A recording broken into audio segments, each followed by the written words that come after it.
Stars on Air. Stars on Air. The Celebrity Talk Show. With RJ Tushara.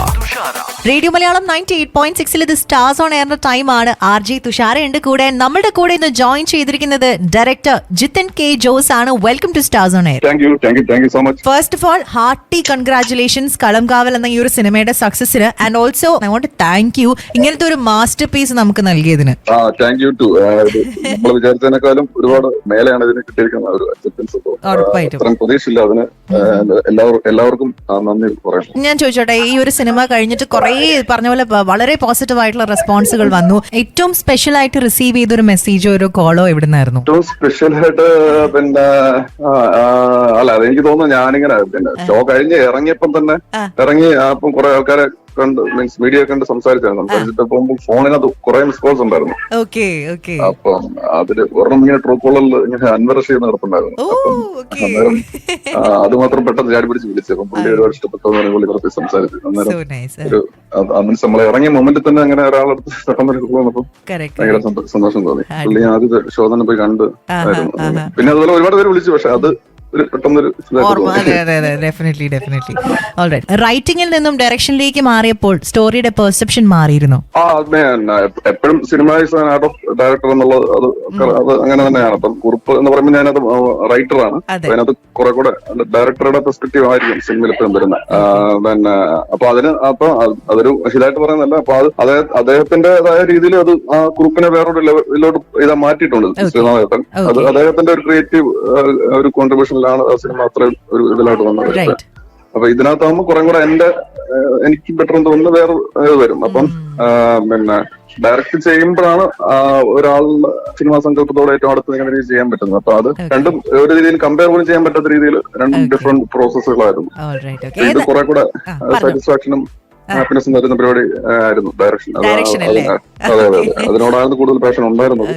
അപ്പൊ അത് കുറെ കൂടെ enhanced ആയി എന്ന് വേണമെങ്കിൽ പറയാം. അടിപൊളി. അത് ഞാൻ ചോദിക്കാൻ വരുമായിരുന്നു, ഇതിൽ ഏതാണ് താങ്കൾക്ക് പേഴ്സണലി കുറച്ചും കൂടെ താല്പര്യം, ഒരു പൊടിക്ക് കൂടുതൽ താല്പര്യം എന്ന് ഞാൻ ചോദിക്കാൻ വരുമായിരുന്നു. അപ്പൊ എന്തായാലും വന്ന സമയത്ത് പിന്നെ ഒരു റൈറ്റർ എന്നുള്ള ഒരു രീതിയിലാണ് ആഗ്രഹിച്ചത് മുന്നോട്ട്. പിന്നെയാണ് ഡയറക്ഷൻ എന്നൊരു ആഗ്രഹം കയറി വന്നത്.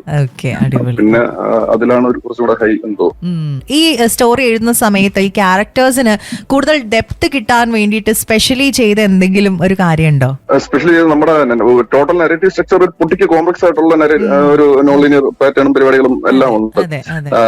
പിന്നെ അപ്പൊ അതുകൊണ്ട് തന്നെ പിന്നെ ക്യാരക്ടേഴ്സ് പരമാവധി റൂട്ടഡ് ആക്കണം എന്നൊരു ഇന്റൻഷൻ ഉണ്ടായിരുന്നു. കാരണം അത് രണ്ടും കൂടെ ചേരുമ്പോൾ ഒരു ആൾക്കാർക്ക് കുറച്ചും കൂടെ കണക്ട് ആയേക്കാം എന്നൊരു തോന്നലുണ്ടായിരുന്നു. അപ്പൊ അത് മാക്സിമം റൂട്ടഡ് ആക്കാനുള്ള ശ്രമങ്ങളാണ് നടത്തിയത്. പിന്നെ ആ കഥാപാത്രം എന്താണെന്ന് കൃത്യമായിട്ട് നമ്മൾ പറ്റുന്ന പോലെ ഡിസൈൻ ചെയ്തിട്ടുണ്ടായിരുന്നു. പിന്നെ സെറ്റിലായിട്ടുള്ള പരിപാടികളിൽ കൂടെ തന്നെ അതിനെ മാക്സിമം ഇമ്പാക്റ്റിൽ എങ്ങനെ പ്രസന്റ് ചെയ്യാമെന്നാണ് നോക്കിയത്. പിന്നെ മമ്മൂക്കയെ പോലെ വിനായകനെ പോലെയുള്ള ഇത്രയും വലിയ ചരിത്രമുള്ള കേപ്പബിലിറ്റി ഉള്ള രണ്ട് നടന്മാരെ കിട്ടിയതാണ് ഏറ്റവും വലിയ ഒരു ഭാഗ്യം എന്ന് കരുതുന്നു. അവരതിനെ അവരുടേതായ കോൺട്രിബ്യൂഷൻസ് കൊണ്ട് വേറൊരു ലെവലിലോട്ട് അവർ കൃത്യമായി കഥാപാത്രത്തെ മനസ്സിലാക്കിയാണ് ചെയ്തത്. അത് ഒരുപാട് ഗുണം ചെയ്തു. ഓരോ സീനിലും അവരവരുടേതായ കോൺട്രിബ്യൂഷൻസ് ഇങ്ങനെ തന്നുകൊണ്ടേയിരുന്നു. അപ്പൊ അത് ക്യാരക്ടറൈസേഷന്റെ ഒരു എവല്യൂഷനെ ഭയങ്കരമായിട്ട് സപ്പോർട്ടീവായിട്ട് ഹെൽപ്പ് ചെയ്തു. ശരിക്കും ഈ ഒരു സിനിമ കണ്ടുകൊണ്ടിരിക്കുന്ന സമയത്ത് എനിക്കറിയത്തില്ല ഇത് എത്ര പേര് ഓൾറെഡി തിയേറ്ററിൽ പോയി കണ്ടു എന്ന്. കാണാത്തവർക്ക് വേണ്ടിയിട്ട് I do not want to give any spoilers. പക്ഷേ പേഴ്സണലി ഞാൻ ഈ സിനിമ കണ്ടപ്പം ഇന്റർവെൽ ആയ സമയത്തുണ്ടല്ലോ, ശരിക്കും ഇതാണ് ഇന്റർവെല്ലിന് കിട്ടേണ്ട ഫീൽ ഇതാണെന്ന് തോന്നിപ്പിച്ച ഒരു കൈൻഡ് ഓഫ് ആങ്സൈറ്റി, ഒരു കൈൻഡ് ഓഫ് സർപ്രൈസ്, സസ്പെൻസ് നമുക്ക് ഫീൽ ചെയ്യുന്ന രീതിയിലുള്ള ആ ഒരു സംഭവമാണ് ശരിക്കും. And literally was like wait ചെയ്ത് എന്താ ഇന്റർവെല്ലിൽ കഴിയാത്തെന്ന് പറഞ്ഞാൽ I was literally waiting the. So അത് that was such perfectly placed ആയിട്ടുള്ള ഒരു സസ്പെൻസ് ആയിരുന്നു ഡ്യൂറിംഗ് ഇന്റർവെൽ. അതിനെ കുറിച്ച് എനിക്കൊന്ന് കുറെ പേര് പറഞ്ഞിട്ടുണ്ടാവും അല്ലെ? ഒരുപാട് പേര് പറഞ്ഞിട്ടുണ്ടാവും. ഈ സിനിമ ജനിക്കാനുള്ള ഒരു കാരണം തന്നെ അതാണെന്ന് വേണം പറയാം. അങ്ങനെ ഈ ഒരു ഇൻസ്പിറേഷൻ ഒരു സ്റ്റോറി ഉണ്ട്. അപ്പൊ അതിന്റെ പുറത്ത് നമ്മൾ ഒരുപാട് പേരെടുത്തുള്ള യാത്രകളും സംസാരങ്ങളും നടത്തിയതിൽ നിന്ന് ഇങ്ങനെ ഒരു ആംഗിൾ കിട്ടി. അപ്പൊ അങ്ങനെ ഒരു ആംഗിളിൽ കൂടെ പോയാൽ ഇതുപോലത്തെ ഒരു മൊമെന്റിന് സാധ്യത സിനിമയിലുണ്ട് എന്നപ്പം ഇപ്പൊ കാണുന്ന ആൾക്കാർക്ക് കിട്ടിയ അതേ ഒരു എക്സൈറ്റ്മെന്റിന്റെ ഒരു അംശം എനിക്ക് അന്ന് ആ മൊമെന്റ് കിട്ടിയത്. അപ്പൊ അതായിരുന്നു ഈ സിനിമ ജനിക്കാനുള്ള കാരണം എന്ന് വേണമെങ്കിൽ പോലും പറയാം. അതിൽ നിന്നാണ് സിനിമ ത്രൂ ഔട്ട് സ്ക്രീൻ പ്ലേയിലോട്ട് ഇറങ്ങാനുള്ള ഒരു ഊർജ്ജം കിട്ടിയെന്ന് പറയാം. അതാണ് എല്ലാത്തിന്റെ റൂട്ട്. അതെ റോഡ് കോഴ്സ് അതാണെന്ന് ആ ഒരു തോട്ട് കിട്ടിയതാണെന്ന് വേണമെങ്കിൽ പറയാം. പക്ഷെ അത് കറക്റ്റ് ആയിരുന്നു എന്ന് എപ്പോഴും തോന്നുന്നു. കാരണം ഞാൻ തിയേറ്ററിൽ നിന്ന് കണ്ടപ്പം തന്നെ ആ മൊമെന്റിൽ തിയേറ്റർ കിട്ടിയ ഒരു റെസ്പോൺസ്, ആ ഒരു ഹൈ എന്ന് എനിക്ക് മനസ്സിലാക്കാൻ സാധിക്കുന്നത് അത് ആ ഒരു എക്സൈറ്റ്മെന്റ് കറക്റ്റ് ആയിരുന്നു എന്നുള്ളതാണ്. Correct, because I don't think like നമ്മളെ ഒട്ടും എക്സ്പെക്ട് ചെയ്യാത്ത രീതിയിലായിരുന്നു അത് വന്നിരുന്നത്. അതെ അത് സ്ക്രീൻ പ്ലേയില് കുറെ ലേയേഴ്സ് അങ്ങനെ നമ്മള് അങ്ങനെ വർക്ക് ചെയ്താണ് അങ്ങനെ ആ മൊമെന്റിലോട്ട് എത്തിച്ചത്. അത് ബലം കണ്ടു എന്ന് തോന്നുന്നു. ഉറപ്പായിട്ടും, definitely. Jithin, let me ask you, പല സിനിമകളിലും ഈ പറഞ്ഞ പോലെ തന്നെ ഈ ബാക്ക് സ്റ്റോറി അല്ലെങ്കിൽ പണ്ടത്തെ കാര്യങ്ങൾ പറയുന്നത് ചിലപ്പോ വേറെ വിഷ്വൽസ് ഒക്കെ കാണിച്ചിട്ട് അതുമായിട്ട് ബന്ധപ്പെട്ടിട്ടുള്ള വിഷ്വൽസ് കാണിച്ചു. പക്ഷെ this one something very different. Back story പറയുന്നുണ്ട്, പക്ഷെ ഫോട്ടോസിലൂടെയാണ് ലൈക്ക്, ആൻഡ് സ്റ്റോറി പറയുന്നത് completely different. That was also എനിക്ക് ഭയങ്കരമായിട്ട് ഇൻട്രസ്റ്റിംഗ് ആയിട്ട് തോന്നിയ ആ ഒരു കാര്യം. അത് എഴുതിയ സമയത്ത് ഈ പറഞ്ഞ പോലെ തന്നെ what was the process like when you were writing that scene? അത് പിന്നെ അങ്ങനെ നമ്മൾ ഇതുപോലെ കുറെ ചർച്ചകളുടെ ഇടയിലാണ് ഇങ്ങനെ ഒരു ഏതെങ്കിലും രീതിയിൽ ഇൻട്രസ്റ്റിംഗ് ആയിട്ട് ചെറിയ സൂചനകൾ കിട്ടിയാലോ എന്ന് ചില അഭിപ്രായങ്ങൾ വന്നായിരുന്നു. അപ്പൊ അങ്ങനെ അതിന്റെ പുറത്ത് ഞാനിങ്ങനെ ഒരു ട്രാവലിന്റെ ഇടയിൽ ഇങ്ങനെ പാട്ട് കേട്ട് ഇങ്ങനെ ആലോചിച്ച് പോകുന്നതിന്റെ ഇടയിലാണ് ഇങ്ങനെ ഒരു തോട്ട് വന്നത്, ഇങ്ങനെ ഇട്ടാലോ എന്നുള്ളത്. അപ്പം എന്നിട്ട് അത് ഒന്ന് രണ്ട് പേരെടുത്ത് ഡിസ്കസ് ചെയ്തപ്പോൾ കോറായിട്ട് ജസ്റ്റ് അവനെടുത്തും പിന്നെ അത് മിഥുൻ മാനുവൽ തോമസ് പുള്ളിക്കാരനെ കണ്ടപ്പോൾ പുള്ളിക്കാരനെ ഈ സബ്ജക്ട് അറിയാവുന്നതായിരുന്നു. അപ്പൊ ഇങ്ങനെ ഒരു ഐഡിയ കിട്ടിയെന്നൊക്കെ പറയുമ്പോൾ പുള്ളി ഭയങ്കര എക്സൈറ്റഡ് ആയിട്ട് സംസാരിച്ചു. അപ്പം ഒരു കുറച്ചുകൂടെ കോൺഫിഡൻസ് തോന്നും. അത് ഈ കാണുന്ന പോലത്തെ സിംപ്ലിസിറ്റി അല്ല, അതിനകത്ത് കുറച്ച് കോംപ്ലിക്കേഷൻസ് ഉണ്ടായിരുന്നു. അത് കൃത്യമായിട്ട് ഇപ്പോഴും പിന്നെ പ്രൈമറി വാച്ചിൽ കൺവേ ആകാത്ത ഒരുപാട് എലമെന്റ്സ് അതിൽ കിടപ്പുണ്ട്. പിന്നെ ഫോട്ടോസ് എന്താണ് യഥാർത്ഥത്തിൽ കമ്മ്യൂണിക്കേറ്റ് ചെയ്യുന്നുള്ളത് ഒരു റീവാച്ചിലൊക്കെ കിട്ടാൻ സാധ്യതയുള്ളൂ, അതിന്റെ മീൻസ് മൈന്യൂട്ട് ഡീറ്റെയിലിംഗ്.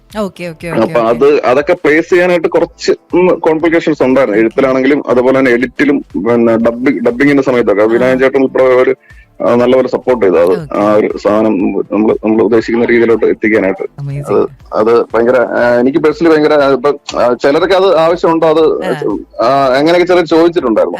പക്ഷെ അതിന്റെ പർപ്പസും ഇതും ഇന്നതാണെന്ന് അവരോട് പറഞ്ഞു കഴിയുമ്പോൾ അവർക്ക് അതിനകത്ത് ഓ ഇങ്ങനെ ആയിരുന്നല്ലേ എന്നുള്ള ഒരു എക്സൈറ്റ്മെന്റ് കിട്ടുന്നുണ്ടായിരുന്നു. അപ്പൊ അതുകൊണ്ട് തന്നെ എനിക്ക് പേഴ്സണലി ഭയങ്കര താല്പര്യമുള്ള ഒരു ഏരിയ ആയിരുന്നു ആ ഒരു പോർഷൻ. ഡെഫിനറ്റ്ലി ഭയങ്കര ഡിഫറെന്റ് ആയിട്ട് തോന്നിയ, നമ്മൾ നോട്ടീസ് ചെയ്ത അല്ലെങ്കിൽ നമ്മളെ ഒന്ന് ചിന്തിപ്പിച്ച ഒരു സീൻ തന്നെയായിരുന്നു അത്. വിനായകൻ എന്ന ആക്ടറിനെ കുറിച്ച് സംസാരിക്കാം. അദ്ദേഹത്തിന്റെ വേറൊരു മുഖമാണ് ഈ ഒരു സിനിമയിലൂടെ തന്നെ നമ്മൾ കണ്ടത്. ഈ ഒരു ക്യാരക്ടർ എഴുതുമ്പോൾ did you have him in mind as the actor? ഇല്ല, പ്രൈമറി ഇതിനകത്ത് ഇങ്ങനെ ഒരു ആരെയും അങ്ങനെ വെച്ചിട്ടല്ലാതെ ചുമ്മാ എഴുതിയതാണ്. പിന്നെ അദ്ദേഹത്തിലൂടെ ലാൻഡ് ചെയ്ത് കഴിഞ്ഞപ്പോഴത്തേനും നമ്മൾ അതിനുവേണ്ടി പിന്നെ പക്ഷെ അതിന് ഒരു കൃത്യമായിട്ട് ഡിഫൈൻഡ് ആയിട്ടുള്ള ഒരു ക്യാരക്ടർ ആയിരുന്നു. ക്യാരക്ടറെ കൃത്യമായിട്ട് ഡിഫൈൻ ചെയ്തിട്ടുണ്ടായിരുന്നു. ഒരുപാട് ഇമോഷൻസിനെ ഉള്ളിൽ സപ്രസ് ചെയ്തിട്ട് ഇങ്ങനെ ത്രൂ ഔട്ട് അങ്ങനെ തന്നെ പോകുന്ന ഒരു ക്യാരക്ടറാണ്. വളരെ സട്ടിലായിട്ട് ഓരോ സംസാരിക്കുന്ന ആൾക്കാരുടെ ഒരു രീതി അനുസരിച്ച് അയാളുടെ സംസാര ഭാഷയിൽ ചെറിയ വ്യത്യാസങ്ങൾ വരുത്തുണ്ടായിരുന്നു. പിന്നെ ഒരു മൊമെന്റ് വെച്ച് മാത്രമാണ് എന്തുകൊണ്ടാണ് അയാൾ അങ്ങനെ എന്നുള്ളത് റിവീൽ ആകുന്നത്. അപ്പൊ അത് കൃത്യമായിട്ട് മനസ്സിലാക്കിയിട്ടാണ് അദ്ദേഹം ചെയ്തത്.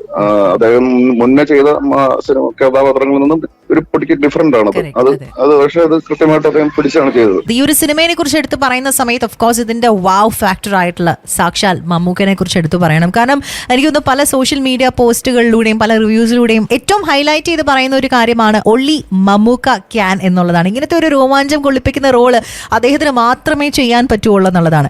ആസ് എ ഡയറക്ടർ ഈ ഒരു സിനിമ ഡയറക്ട് ചെയ്യുന്ന സമയത്ത് ഓഫ് കോഴ്സ് കുറെ അധികം മൊമെന്റ്സ് ഉണ്ടാവും മമ്മൂക്കയുടെ ആക്ടിങ് കണ്ട് വാവ് പറഞ്ഞാൽ. എന്നാൽ അതിൽ ഏറ്റവും കൂടുതൽ രോമാഞ്ചം കൊള്ളിപ്പിച്ച ഒരു സീൻ എടുത്ത് പറയാൻ പറ്റുമായിരുന്നെങ്കിൽ ഏതായിരിക്കും അത്? അത് പിന്നെ ഒരുപാടുണ്ട്. ഞാൻ അവിടെ പറഞ്ഞിട്ടുണ്ട്. അതായത് ഏറ്റവും ഒരു പിന്നെ ഗൂസ് ബംസ് വന്നത് പിന്നെ ആ ഒരു സിഗരറ്റ് ചൂല് ചെയ്യുന്ന ഒരു സാധനമുണ്ട്. സ്പോയിലർ ആണ് സംഭവം, ബട്ട് അത്രേ പറയുന്നുള്ളൂ, അതിൽ കൂടുതൽ നമ്മൾ പറയുന്നില്ല. അതെ, കാരണം അത് വേറൊന്നുമല്ല, നമ്മൾ ഡിസൈൻ ചെയ്തിരിക്കുന്ന വിഷ്വൽ പാറ്റേണിലാണ് അത് അതിന്റെ എല്ലാ പരിപാടിയും നടത്തിയിരിക്കുന്നത്. പക്ഷെ ആ ഒരു ഇംപ്രവൈസേഷൻ അദ്ദേഹത്തിന്റെ അടുത്തുനിന്ന് വന്നതാണ്. ഞാൻ വേറൊരു രീതിയിൽ അതിന്റെ ആ ഒരു ഒബ്ജക്റ്റിന്റെ പ്രാക്ടിക്കൽ ബുദ്ധിമുട്ടുള്ളത് കൊണ്ട് അത് ലൂസ് ചെയ്യാനാണ് പറഞ്ഞത്.